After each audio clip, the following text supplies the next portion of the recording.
Hi, this is George, and this is our post-Eucharist wrap-up. Today, we had the reading of Love Your Enemies, Do Good for Those Who Hate You, bless those or pray for those who abuse you. Hard stuff. Definitely flinch every time I hear that reading. So, what do we do? How do we forgive? It's a process like anything. And it's not the thing about forgiveness is that it's not a magic wand, it's not a painkiller. It's a process that takes time, and something dies, and something may die in the process of forgiveness. And that's important to know.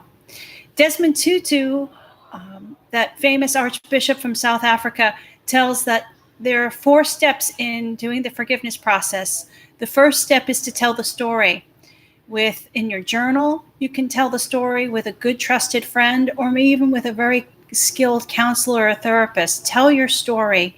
And if it's a traumatic story, distance yourself from the story in some way, shape, or form. See it like it's a movie. Talk about yourself in the third person singular. Tell that story, though. Get that story out. Name the feelings. So often in forgiveness, we have feelings of anger, betrayal, revenge, all kinds of feelings coursing through us. Name those feelings. That's the second step. Name the feelings, not just your own, but what was the other person going through? I'll never forget the time I started doing this process, and I realized that there was this person in my life who I hadn't forgiven. And when I suddenly realized what they were feeling in that moment, it was a really big eye-opener for me. So think not just about your own feelings, but also the person who may have hurt you. What were they feeling at that moment? So tell the story, name your feelings, then forgive. And now that's not an easy. Release and forgiving is such a hard thing to do. But name that and own that and know that God can do that. God can help us to forgive. And then finally, release or renew the relationship. Sometimes when we forgive, it doesn't mean that things are going to go back to the way they were, or even that we're going to continue to have a relationship with someone before who may have hurt us. Sometimes we have to release a relationship, and that still can be forgiveness.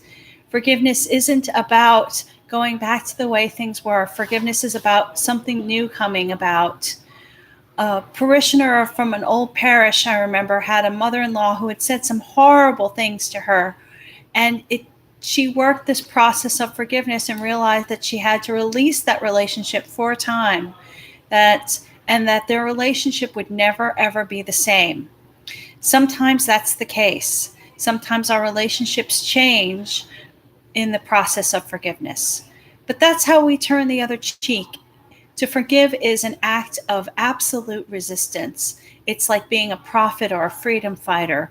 It's hard work, and yet it's what's healthiest for us and is what leads to joy. That's all for this week. Have a great week. Blessings. Bye-bye.